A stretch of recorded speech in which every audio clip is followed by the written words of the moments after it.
তুরস্ককে 2019-এ যখন ইউএসএ তাদের F-35 দেওয়ার চুক্তি হতে সরে আসে, তখন থেকেই তুরস্ক বলতে গেলে নিজেদের আকাশকে সুরক্ষিত রাখার পাশাপাশি শত্রুকে আক্রমণের দিকেও খুব ভালোভাবে এগিয়ে যাচ্ছে।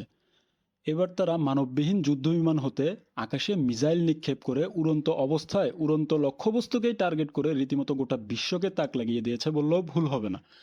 কেননা জেট বিমান বা যুদ্ধবিমানের ইতিহাসে এ ধরনের ঘটনা এটিই প্রথম।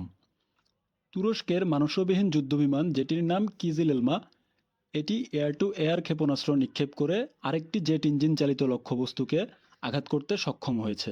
যুদ্ধক্ষেত্রে ব্যবহার হয় এমন ড্রোন ব্যবহার করে আকাশে চলমান কোনো টার্গেটকে লক্ষ্য করে হামলার ঘটনা ইতিহাসে এটিই প্রথম। এই ঘটনার মাধ্যমে সামরিক দিক হতে তুরস্ক আরেকটি মাইলফলক স্পর্শ করল বলাই যায়। আর আপনাদের কি মনে হয় কমেন্ট করে জানাতে অবশ্যই ভুলবেন না। ধন্যবাদ।